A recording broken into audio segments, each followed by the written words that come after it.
Сәлем достар, YouTube'да қарапайым экономика арнасы. Бүгінгі ақпаратты сіздермен бөлісу үшін маған қарындасым Назира көмектеседі. Сәлем, қарапайым экономика арнасына қош келдіңіз. Әлемдік ғылым білім, өнер мен мәдениетпен қоса жаһандық экономикада қарқынды өсуде. Ал бұл көштің тілі ағылшын тілі болып ресми емес түрде бекітіліп қойылғандай. Дәл қазір ағылшын тілінде планетамызда 1,5 миллиард адам сөйлейді.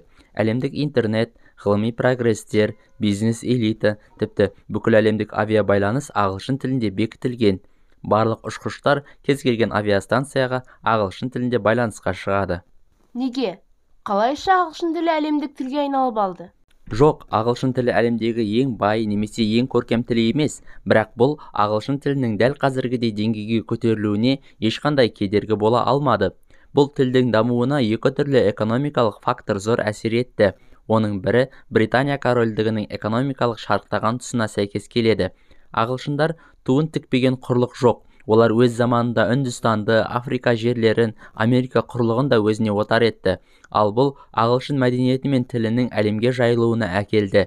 Ал екінші экономикалық әсері 20 ғасырдағы Америка құрама штаттарының экономикалық әрі технологиялық өсімі. Ағылшындардың бірнеше ірі соғыстарға қатарынан жеңіске жетуі тіпті Еуропаның өзінде ағылшынға еліктеуге алып келді.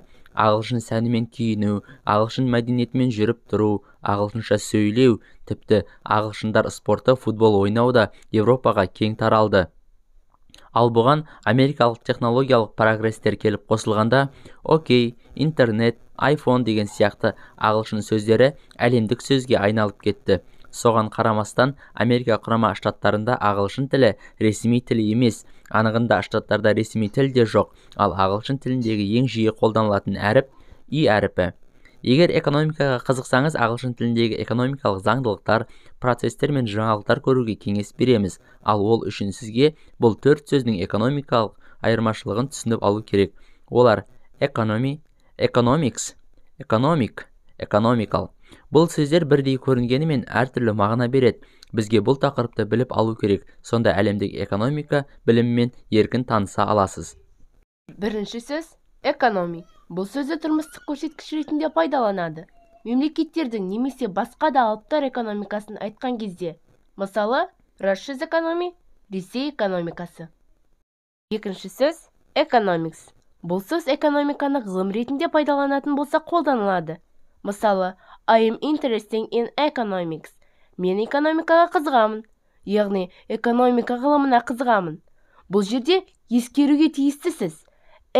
Көптік жалғауына қарамастан бұл сөз тек жекеше түрде пайдаланады. Үшінші сөз economic. Бұл сөз сын есім. Яғни қандай деген сұраққа жауап беруі керек. Мысалы, economic crisis, яғни экономикалық кризис, немесе economic situation, экономикалық ситуация. Төртінші сөз economical. Бұл сөз мүлдем басқа мағына береді, яғни мағынасы экономды, үнемді дегенге келеді. Мысалы, he is too economical. Ол тым үнемшіл.